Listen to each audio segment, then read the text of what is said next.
মার্কিন প্রেসিডেন্ট হিসেবে দ্বিতীয় মেয়াদে দায়িত্ব গ্রহণের পর প্রথমবারের মতো মার্কিন কংগ্রেসের যৌথ অধিবেশনে ভাষণ দিলেন ডোনাল্ড ট্রাম্প। ট্রাম্পের এই বক্তব্য ছিল কোনো মার্কিন প্রেসিডেন্টের কংগ্রেসের আইন প্রণয়নের উদ্দেশ্যে দেয়া দীর্ঘতম ভাষণ। বিস্তারিত ডেস্ক রিপোর্টে। আমেরিকা ইজ ব্যাক এই স্লোগান দিয়েই ডোনাল্ড ট্রাম্প শুরু করলেন প্রেসিডেন্ট হিসেবে দ্বিতীয় মেয়াদে কংগ্রেসে দেয়া তার প্রথম ভাষণ।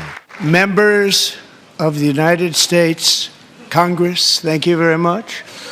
And to my fellow citizens, America is back.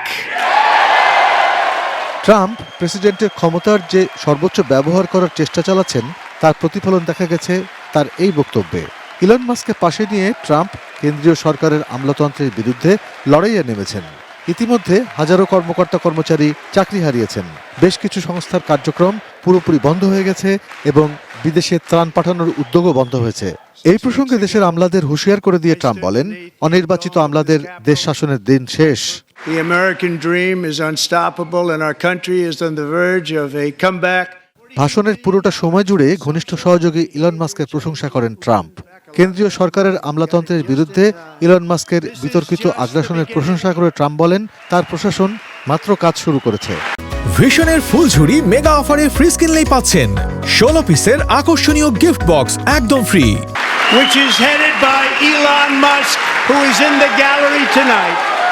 Trump দাবি করেন তার পূর্বসূরি জো বাইডেন দেশকে অর্থনৈতিক বিপর্যয়ের মধ্যে রেখে গেছেন এবং তিনি এই পরিস্থিতি থেকে উত্তরণের চেষ্টা করছেন।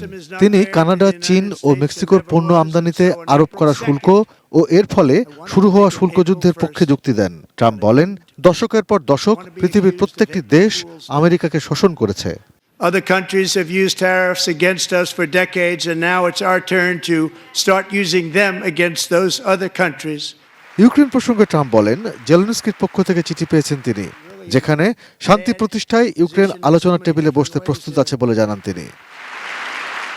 1 ঘন্টা 40 মিনিটের ভাষণে ট্রাম্প বলেন, আমেরিকার স্বর্ণালী যুগ কেবল শুরু হয়েছে, এই স্বপ্নকে কেউ থামাতে পারবে না।